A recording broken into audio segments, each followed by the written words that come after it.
Oh, pantau aktivitas dan efektivitas kerja mereka. Kawal terus pelaksanaan program-programnya. Ikuti Jurnal Merah Putih. Senin sampai Jumat pukul 2:30 siang. Live di Kompas TV.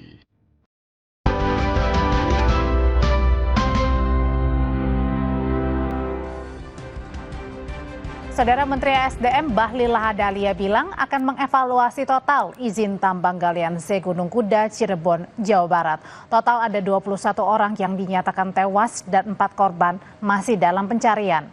Menteri Bahlil mengatakan akan mengirimkan tim untuk mengevaluasi termasuk izin tambang Gunung Kuda, Cirebon, Jawa Barat. Tim SAR gabungan kembali menemukan jenazah korban. Total korban hingga Senin hari ini ada 21 orang tewas.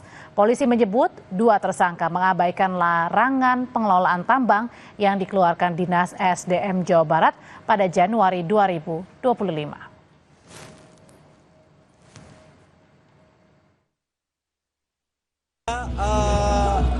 Menyangkut dengan tambang, hari ini tim saya akan ke lokasi dan saya akan ikut ke sana nanti, apakah besok atau lusa. Tapi yang jelas itu kan galian C. Galian C ini sesungguhnya izinnya kita limpahkan dan pengawasannya ke daerah, ke gubernur. Tapi dengan kondisi kayak begini tidak menutup kemungkinan untuk kita melakukan evaluasi total. Ya. Polisi menetapkan 2 tersangka kasus longsor tambang Gunung Kuda, Cirebon, Jawa Barat. 2 tersangka pemilik tambang dan pengawas. Tersangka mengabaikan surat peringatan penghentian operasi tambang yang dikeluarkan bulan Maret 2025. Polisi menyebut akibat kelalaian beresiko pada keselamatan pekerja. 21 orang dinyatakan meninggal dunia. 2 tersangka terancam pidana maksimal 15 tahun penjara. Tersangka AR mengetahui adanya surat larangan pelaksanaan kegiatan usaha pertambangan tanpa persetujuan RKAB yang ditujukan kepada pemegang IUP dan mengetahui surat peringatan dari kantor cabang Dinas SDM 7 Cirebon untuk menghentikan kegiatan usaha pertambangan secara khusus pada lokasi TKP. Kemudian tersangka AK tetap melaksanakan kegiatan pertambangan dan memerintahkan tersangka AR untuk menjalankan operasional kegiatan pertambangan. Tersangka AR sesuai dengan arahan tersangka AK tetap melaksanakan kegiatan operasional pertambangan dengan tidak mengindahkan keselamatan dan kesehatan kerja atau K3. Gimana? Permainan di perizinannya pada saat 2020 itu. Permainan apa Pak? Artinya tidak ada. Oh masih kita dalami apakah ada permainan dan lain-lain. Kita akan dalami ya. Dari kesaksian salah satu korban selamat longsor ini berlangsung sangat cepat. Longsor membawa material bebatuan menimpa para pekerja tambang. Korban bisa selamat karena terlindung bebatuan besar yang berada di sampingnya. Ya kan berapa, enggak sampai 10 detik lah. Orang cepat banget langsung set. Udah gitu aja. Ini apa limbah tuh udah masuk semua, kaca nih udah mepet saya. Sampai saya ngelepasin kaki aja susah. Udah kena langsung buka pintu, langsung loncat lari. Semua yang kena korban bisa dibantu ya, bantu. Terutama lapangan pencariannya ya Pak. Lapangan kerja yang baru ya Pak. Karena kan ini ditutup sama KDM. Saudara, longsor di Gunung Kuda, Cirebon, Jawa Barat, total 21 korban ditemukan tewas, sementara 4 lainnya masih dalam pencarian. Polisi sudah menetapkan 2 orang sebagai tersangka termasuk pemilik tambang yang diduga abai tak mengindahkan peringatan penghentian izin tambang. Karut-marut tata kelola tambang termasuk soal pengawasannya, kita ulas malam hari ini bersama Koordinator Jatam, Melki Nahar. Selamat malam, Bang Melki. Halo, selamat malam. Ya, Mas Melki, ini 2 orang sudah ditetapkan sebagai tersangka. Tambang longsor di Galian C ini sudah terjadi berkali-kali. Kalau yang Anda lihat hanya berkutat kepada penetapan tersangka atau sebenarnya perlu dievaluasi total nih? Artinya kan ketika sudah ada longsor berkali-kali, kemudian ada korban, ini artinya ada terkesan pembiaran. Ya, persis ya. Ya, saya kira kasus Cirebon ini bukan yang pertama tentu saja di Indonesia, begitu ya. Tetapi saya kira kejadian yang terus berulang ini barangkali menunjukkan tiga hal. Satu, aturan kita itu tidak dirancang untuk memitigasi risiko secara serius, begitu ya. Yang terjadi kemudian adalah aturan itu dibuat justru untuk memberikan kemudahan bagi investasi tambang tadi. Lalu yang kedua, pun aturannya ada, itu tidak dijalankan dengan tegas, begitu ya. Yang terjadi kemudian pembiaran operasi, lalu kemudian kejadian terus berulang tanpa penegakan hukum yang tegas, begitu. Lalu yang ketiga, situasi ini mau menunjukkan bahwa kepentingan ekonomi politik seringkali mengalahkan prinsip keselamatan dan kelestarian lingkungan. Sehingga dalam konteks ini, saya kira tiga hal itu menunjukkan apa yang terjadi sesungguhnya selama ini, termasuk dengan kasus yang baru saja terjadi itu. Dan yang ironis adalah ketika proses penegakan hukumnya, ia tidak menyasar pada aktor utama dari pelaku kejahatan dalam tanda kutip begitu, tetapi kemudian yang disasar adalah mereka-mereka yang barangkali secara ekonomi politik tidak punya pengaruh yang terlampau besar begitu. Jadi kalau lantas kemudian ya, kalau misalnya Mas Ya, Melki ketika mengacu kepada penetapan tersangka di Galian C Jawa Barat ini, kan pemiliknya sudah ditahan nih. Artinya di sini sebenarnya hanya pemilik dan tidak menyasar kepada yang di belakangnya, yang lebih kuat mungkin? Persis, karena gini, kan yang berkepentingan kan bukan hanya pemilik saja, begitu ya. Pemilik ini yang kita maksudkan adalah si pemegang konsesi dari izin yang diberikan oleh pemerintah. Tetapi pertanyaannya, siapa yang memberikan modal begitu dalam seluruh operasi dari si pertambangan ini, begitu ya. Lalu yang kedua, siapa yang kemudian selama ini melindungi keberadaan perusahaan ini, lantas kemudian kejadian terus berulang dari waktu ke waktu tanpa ada evaluasi, tanpa ada penegakan hukum.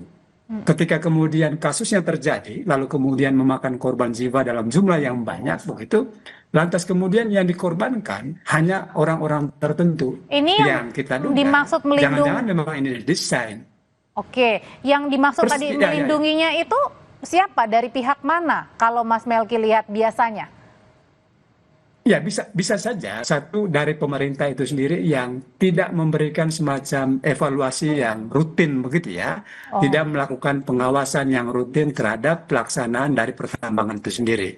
Karena mestinya kalau ada semacam pengawasan yang ketat, lalu kemudian disediakan regulasi juga yang ketat, mestinya kejadian-kejadian seperti ini itu bisa diidentifikasi lantas kemudian bisa dimitigasi.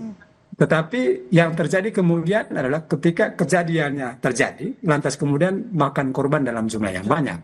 Artinya ada sesuatu yang dilewati selama ini atau diabaikan kira-kira lebih tepat begitu, yang kemudian ini mestinya menuntut penegak hukum untuk menelusuri siapa saja aktor yang berkepentingan sampai kemudian kejadian seperti ini bisa terjadi gitu loh, yang kemudian memakan korban jiwa.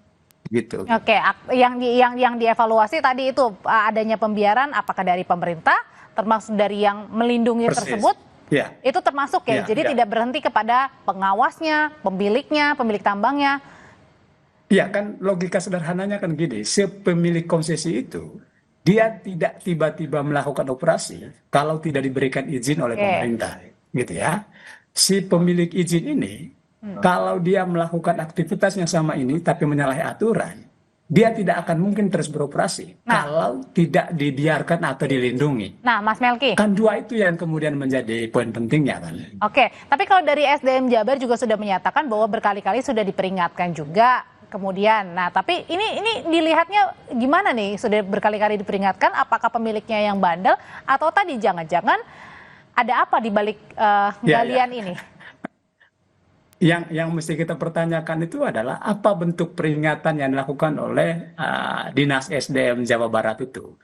Jangan-jangan peringatan itu hanya berupa peringatan lisan atau peringatan tertulis tanpa diikuti penegakan hukum. Karena seringkali model peringatan-peringatan semacam ini hanya semacam formalitas saja, begitu ya. Biar dianggap pemerintah tidak abai, begitu. Karena pada akhirnya dia akan berbenturan dengan urusan ekonomi politik tadi. Kalau si SDM-nya kemudian tidak punya bargaining yang kuat, katakan, dia kemudian berhadapan dengan aktor yang superpower secara politik, maka peringatan tadi, dia kemudian hanya menjadi semacam formalitas saja untuk memenuhi bahwa memang ini kewajiban aturannya. Tadi kalau Tetapi dikatakan ketika ada, mengalami, gimana Mas? tapi ketika kemudian kasusnya persis seperti terjadi yang di Cirebon ini, maka kita kemudian justru bertanya, model pengawasan dan peringatan yang dilakukan oleh SDM selama ini, seperti apa bentuk konkretnya? Sampai kemudian yang konon tadi ada pengawasan, tapi kemudian terjadi kejadian yang menimpa teman-teman kita di Cirebon ini sampai kemudian ada yang kehilangan nyawa kan, gitu. Oke, kalau tadi Mas Melki selalu bilang ada politik ekonominya ya, berarti tidak hanya Iya. menyoal tentang ekonominya saja ya, nilai tambang itu sendiri ya, tetapi ada unsur politik di baliknya. Ini mungkin bisa diceritakan lebih lengkap, Mas Melki.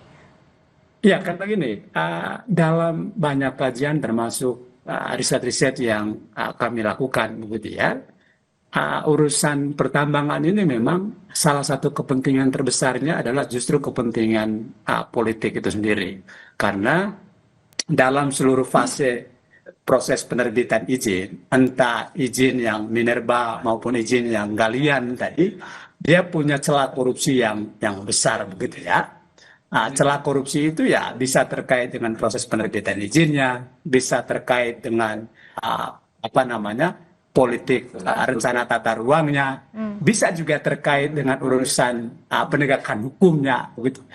Sehingga ketika rantai proses ini cenderung koruptif atau cenderung transaksional, lantas kemudian suatu waktu perusahaan melakukan kejahatan, maka ia akan susah dilakukan penegakan hukum. Karena sejak awal prosesnya itu sudah bermasalah. Prosesnya itu sudah penuh dengan konflik kepentingan. Nah, disinilah titik penting mengapa kemudian evaluasi itu mesti dilakukan. Dan evaluasi itu, Mbak, saya kira tidak hanya terkait dengan aspek yang sifatnya administratif, gitu ya. Maksudnya soal kelengkapan perizinan dan segala macamnya. Tapi lebih jauh dari itu, dia mesti mampu menjangkau tindak kejahatan korporasi dan negaranya, gitu ya.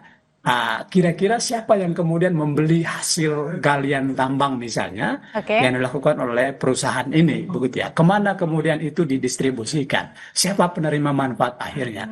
Lalu sampai ke situ ya, Mas ya? Persis, karena mereka adalah bagian dari aktor yang sama. Mereka menerima manfaat yang sama.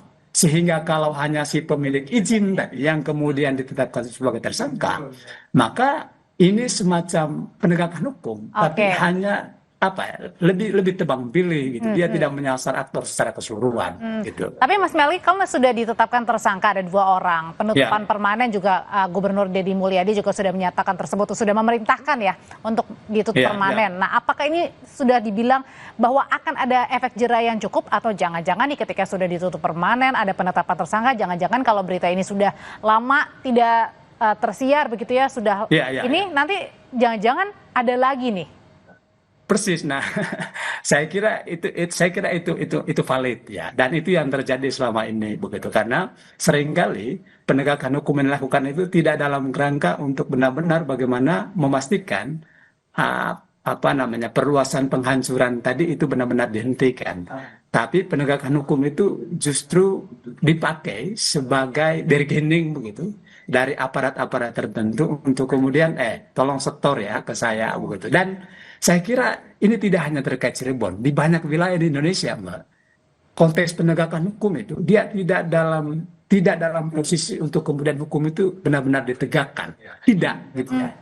Tetapi dia justru dipakai sebagai alat untuk mengunci si korporasi, sehingga kemudian dia mesti menyetor kepada aparat-aparat tertentu, gitu ya. Dan itu yang terjadi, dan itu terjadi di mana-mana, tidak hanya di Cirebon, gitu ya. Apalagi ini galian C, begitu. Jadi saya kira kan Deddy Mulyadi dia mesti lebih cerdas membaca situasi ini, dan saya kira PR besarnya juga adalah apa yang akan dilakukan pasca penghentian total atas operasi tambang tadi. Karena kalau hanya sebatas di penghentian toh, pasti ada apa istilahnya, pasti ada yang dirugikan begitu ya. Nah, ini yang harus diantisipasi sekarang, minimal menyiapkan sumber perekonomian yang lebih berkelanjutan, tidak lagi bergantung pada tambang yang destruktif tadi, tidak lagi bergantung pada tambang yang mengancam jiwa tadi, tetapi mesti menyiapkan sumber produksi yang lebih berkelanjutan, lebih ramah lingkungan, dan tentu saja baik bagi perekonomian lokal masyarakat setempat begitu.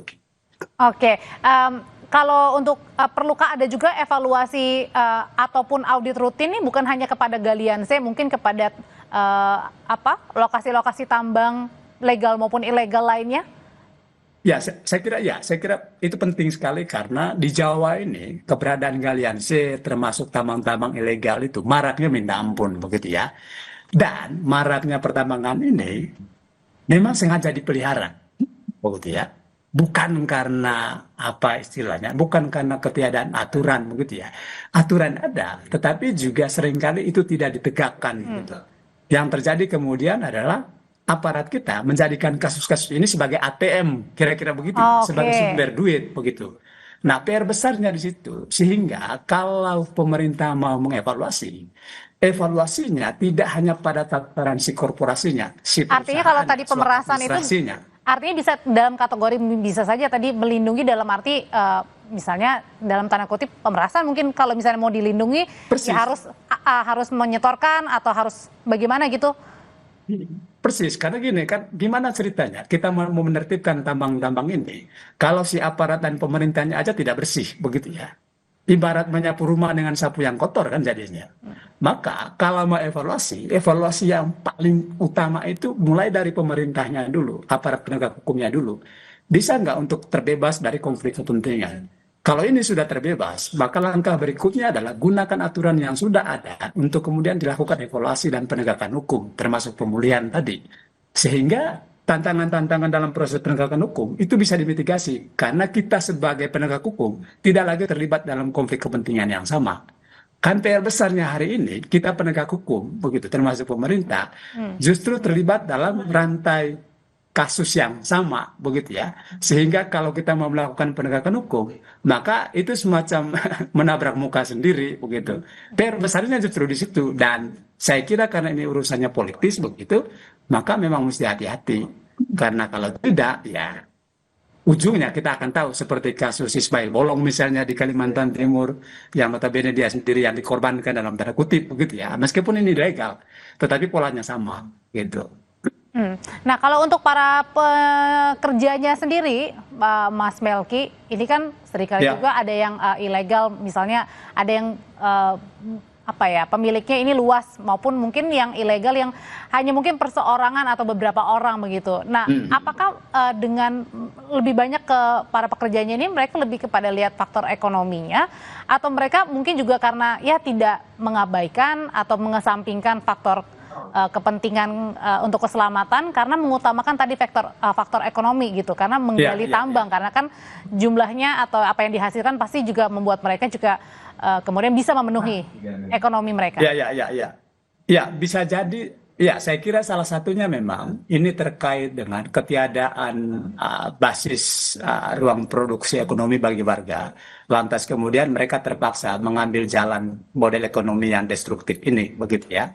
Karena asumsinya kalau pemerintah memikirkan model pengembangan ekonomi yang lebih berkelanjutan dan itu disediakan begitu, saya kira warga juga pasti akan menggunakan daya kritisnya untuk memilih model ekonomi apa yang jauh lebih menjanjikan kesejahteraan di masa depan, begitu ya, jauh lebih berkelanjutan ketimbang kami memilih model ekonomi yang alih-alih bertahan dalam jangka panjang justru berdampak pada keselamatan jiwa kami.